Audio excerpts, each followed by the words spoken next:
You guys. Leave it to me to get a wide angle lens and still zooming in closer, but I just feel like right now it makes sense.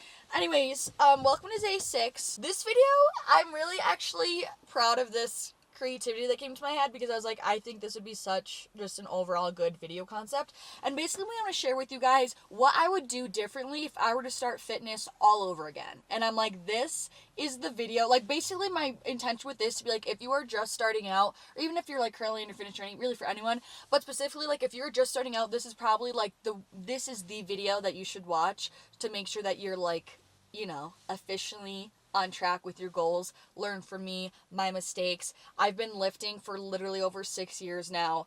Been a personal trainer for like 4 years now, I think I've been certified. So I've had my fair share of not only experience, but also research. I've done hours of research on my own outside of becoming a personal trainer, because hate to break it to all y'all, taking the personal training course doesn't teach you that much, so you need to learn by yourself. But anyways, so I'm going to share with you what I would do differently to not only get my dream body sooner, but also like be my healthiest self sooner and just overall more efficiently, and also with more balance along the way, because I feel like that was a big struggle with my fitness journey, was I constantly was like kind of on these highs and lows and extremes, which I don't necessarily think is a bad thing. Like, I do believe that you kind of need to stick to one goal and kind of go full force on that before you can work on your next goal. But I just struggled for so long to figure out what balance meant to me, in the sense of like liking the way I looked in the mirror, but also being genuinely internally healthy and having balanced with my training and my eating and things like that. So I'm really excited for this video, but first we're gonna go in and hit upper body. I also am obsessed with my outfit today. I'm so freaking excited. You guys know that I got this in my outfit haul and I'm literally obsessed with it. When I put on the set, my confidence level is like a 12 out of 10, which is like dangerous.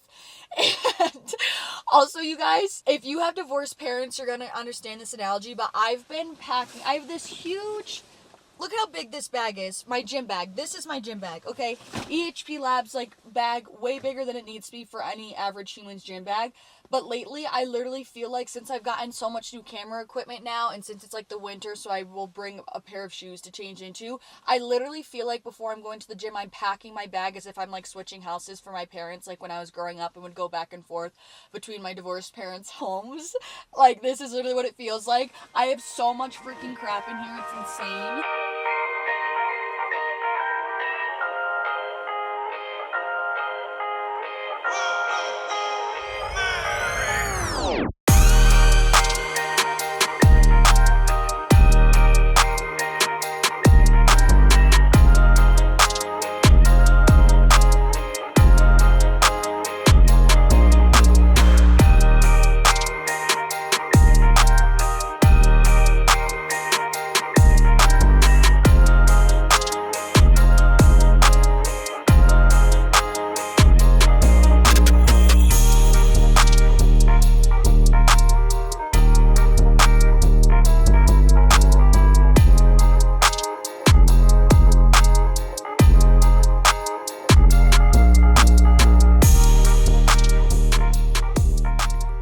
Alrighty, getting into the workout, boys. This may just me being dramatic, but I feel like it's been a minute since I've done a little voiceover for a workout. So I started off with just good old conventional grip lat pull downs here for 4 sets of 15. I did a little bit lighter weight than normal, just trying to be considerate of my wrist. And for form here, I'm retracting those shoulder blades back and down, or essentially dropping my shoulders away from my ears, squeezing kind of my lats together, if you will, driving down with my elbows and squeezing my lats in the process as well, coming down till about the bar is hitting the top of my chest. You don't want to be going down all the way to like your nipple line. That is kind of past that optimal range of motion.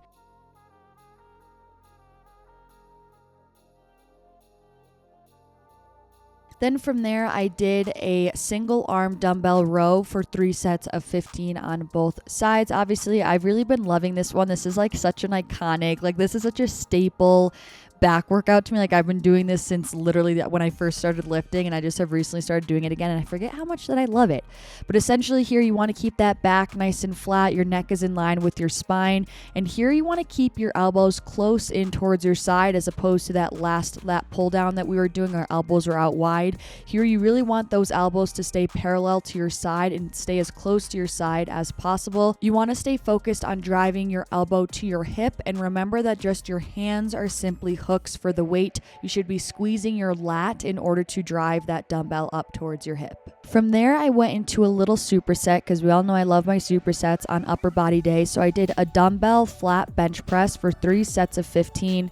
Biggest thing that's most important here is that you're not making a T with the weights here, even though it kind of may look like it. I feel like from this angle, it's kind of hard to tell, but I'm basically dropping my elbows down from my sides at about a 45-degree angle as opposed to 90 degrees from my sides. And you can tell mostly my hands as well. They're also tilted at a 45-degree angle. This is going to protect our shoulder joint and also shift that focus towards our front lat, the front of our shoulder, not front, our front delt, the front of our shoulder, and our chest muscle as well. I'm keeping my core nice and tight. We're making sure we have our feet nice and planted into the ground. My chest is nice and up and wide, and we're driving those dumbbells up to the sky. So like I said, we have a superset. So without resting, we're going straight into seated lateral raises for 3 sets of 15. This is going to get the lateral portion of our delt here. I've been liking the seated variation from time to time just because it really helps to eliminate momentum. It like forces you to do so.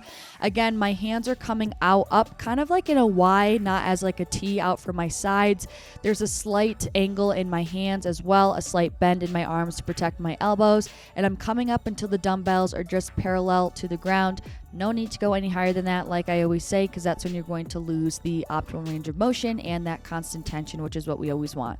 So then I went into another superset here. This is a suspended, decline cable curl for 3 sets of 15. This is a great one for your biceps. Here is the main focus. What's most important here is to keep your elbows in a fixed position. The only movement here is your forearms by driving your wrists and your thumbs to your face, but my upper arms are pretty stationary for the most part, and I like to visualize as if there is a rod running through my elbows.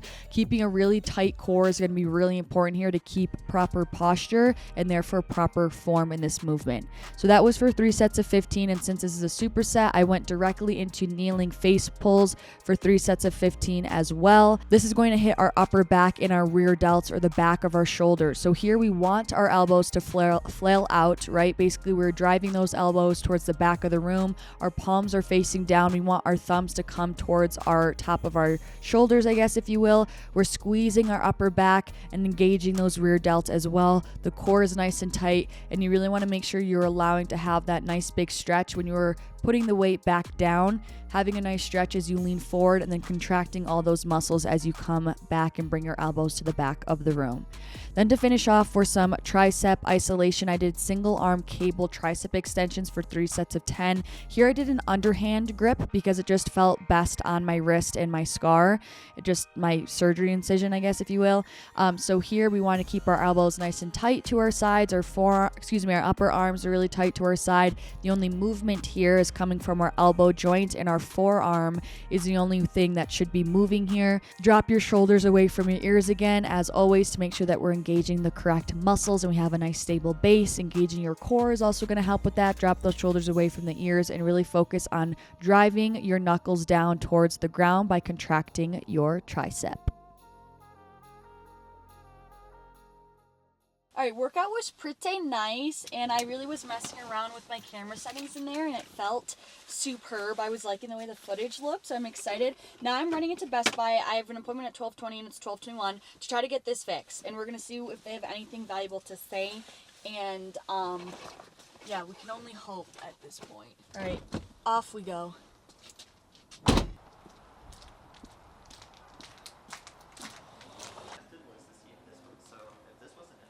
Alright, Doug.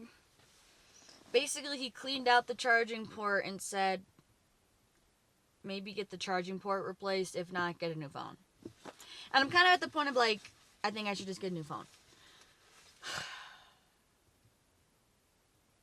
right, now time for the good stuff. I have 10 different things that I reflected on that I would have done differently if I were to start fitness all over again, and these are kind of all over the board, from like training, certain exercises to do, my nutrition, mindset, habits, etc. So for me, my goals when I first started, I was always very thin and I wanted to build curves. I wanted to build muscle, specifically legs and a booty, but I also wanted to be able to remain relatively lean as well in the process. And then throughout later years, as I matured and I learned more things, then I wanted to prioritize my actual internal health as well. And then of course now what I'm most passionate about is being able to keep a healthy headspace and a high sense of self-worth all throughout the process. So all of these tips kind of parallel into all of these goals in order to make younger me achieve where I am today in a much more efficient way. So number one is in the terms of exercise selection. Like I said, I always wanted to build legs and the glutes. So my first tip is to start hip thrusts sooner. Now, don't get me wrong, I've been doing hip thrusts for years, like before they're even the hot topic and like booming in the social media space, but I still didn't do them for like a year or two into my fitness journey. I just would go back and tell myself to start them like ASAP, start your workouts with them, go as heavy as possible, nail down your form, nail down your mind to muscle connection, and I know that I would have seen booty gains even sooner, because when I did eventually add in hip thrusts, that's when my glute and leg progress like completely skyrocketed. Of course, I also was eating a ton at that time in my fitness journey, but still. Number two is to not lift 6 days a week. Now, you guys have heard me mention this before, but in college, I was literally a machine. Like, I just was so obsessed with lifting. I was so goal-oriented, and I just showed up no matter what. And any of you guys that are in like my avid audience knows enough of my dad now to know how like hardcore he is. And so that's just kind of how I was raised, and I very much so just kind of carried that, you know, mindset over with me, like as I started to grow older and once I got into college.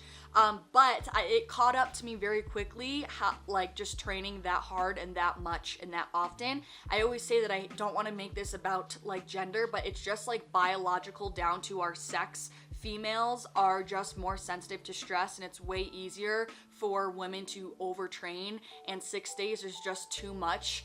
Just not only in my experience, you guys know I struggled with losing my period from overtraining and things like that, but just in more ways than one, there really is no need for females to be training heavy lifting 6 days a week, because that was the thing. I was lifting heavy all 6 of those days, and I only gave myself a day off because I just felt like it was mandatory.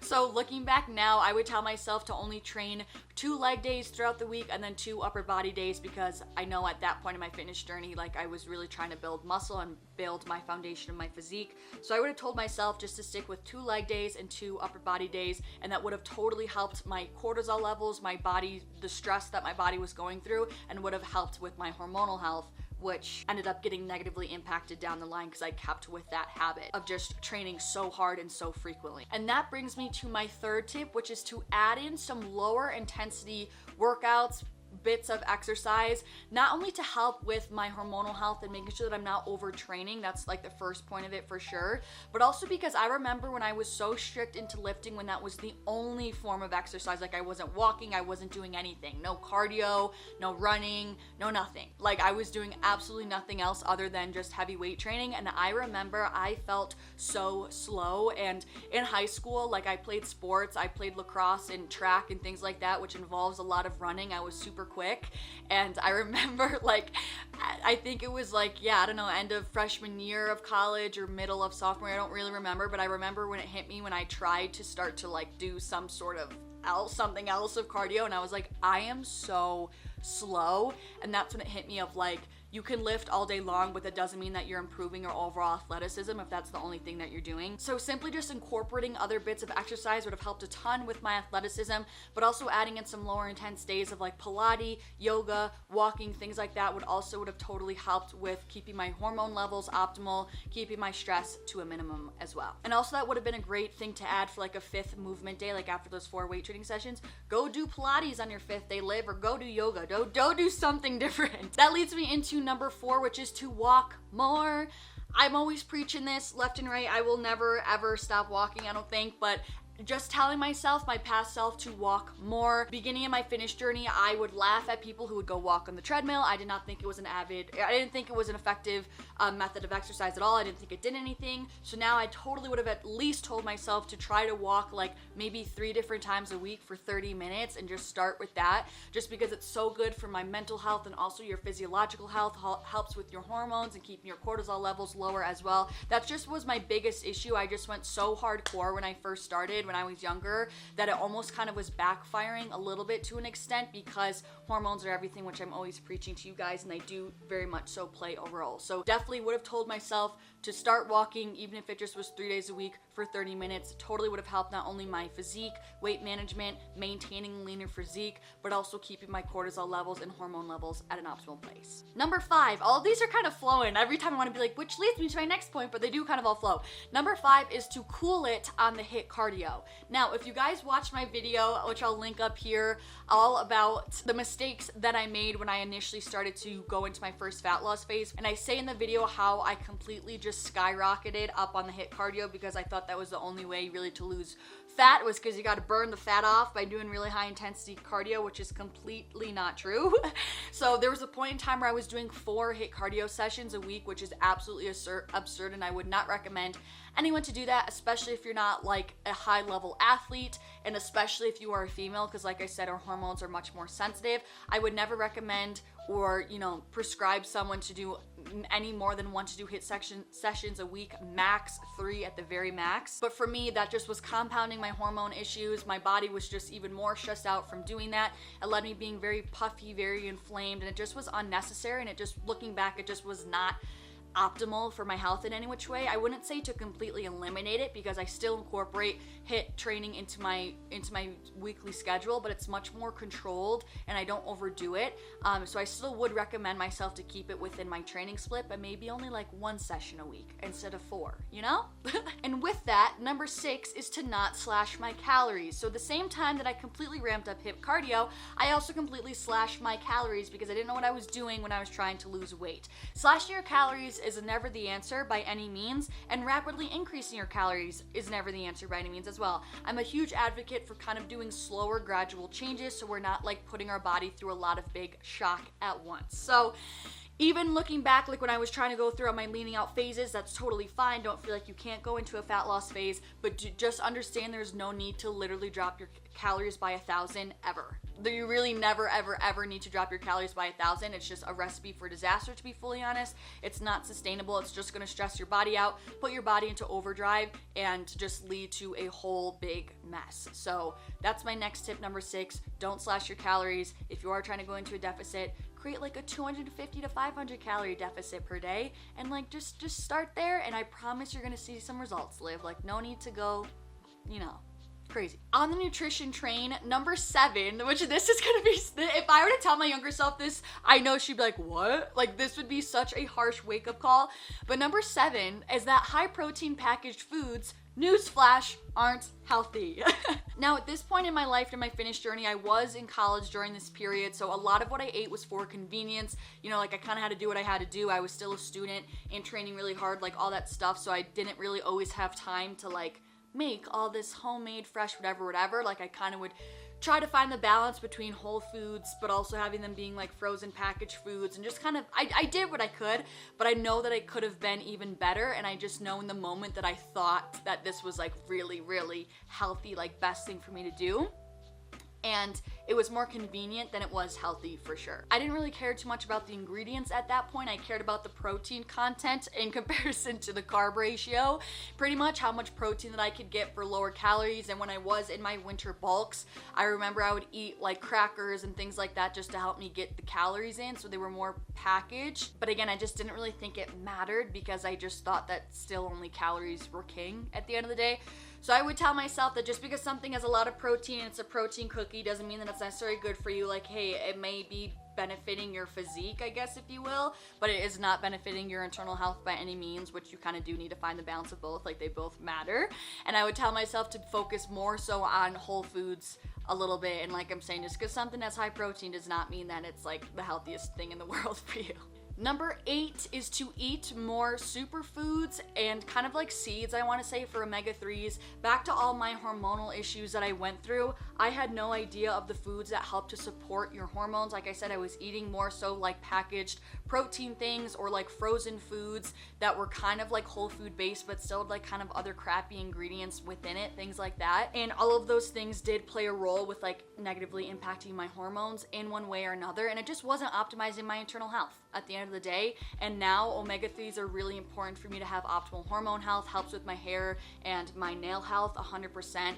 So I'm really big on adding chia seeds and flax seeds. I eat them like twice a day, every single day, incorporating salmon, things like that, and just being more conscious and aware and having more of an intention to take care of my internal health. Like things like bone broth is amazing for your gut health. So now when I make soups and chilies, I've been using bone broth instead of just like vegetable broth. Things like supplementing with magnesium and making sure I'm getting in my minerals now with pink sea salt, like things like that all really matter to elevate my core internal health, which I didn't really care about in the very beginning, but later did start to care about a few years in. Number 9 is more of a habit-based one, but it is to prioritize sleep and rest. Now, I don't want to talk down on my dad, but I'm saying this because I know so many of you guys are going to be able to relate to this, and I want to kind of be just a place of resonance for you and to understand that you don't need to adopt their viewpoints. But like my dad to this day is someone who preaches like I can sleep when I'm dead, you know, you got to work when they're all sleeping, like sleep is for the weak, XYZ. Like my dad doesn't believe in rest or sleep. He doesn't know how to rest or sleep, okay, which is his own business,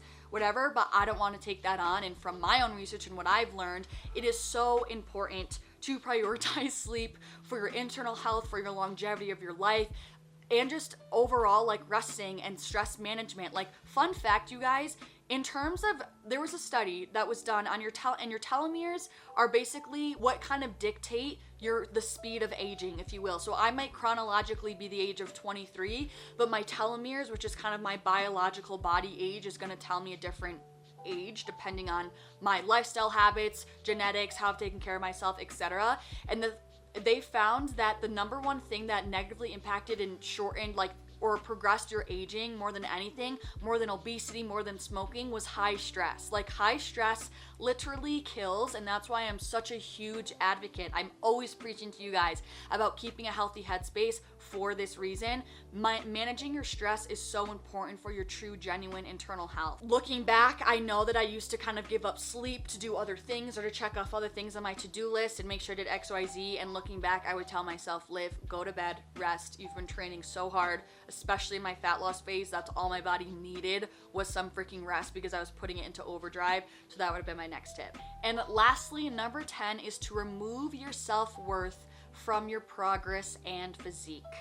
This is huge, and you know, I think if I would actually have a conversation face to face with my younger self about this, tears would be shed, because I know it's even making me feel emotion right now. Like I just know how much my confidence was tied into the way that I looked and how consistent I was in the gym, and if I felt like I was progressing, if I felt like I had an attractive body, like all that sort of stuff I was a mess with. And I know how much it really tormented me, like mentally, I guess, if you will, and just really got the best of me. And I just was the epitome of me giving my power away to something outside of myself, and my having a good day was completely dependent on if I had a good body image day or if I checked off all my boxes for my training and my nutrition and all that sort of stuff. And it just is not the ideal way to live, in my opinion. It's not the way that I want to live, and finally breaking free from that and completely taking my power back and saying I'm deciding my self-worth. I know I'm worthy as ever just because I have a heartbeat, just because of my essence, has been the most liberating thing. It's been so freeing. So that would have been a huge thing that I wish I could have gone back and told myself and have me actually adopted that mindset and feel it to my core in order to actually see a reflected change.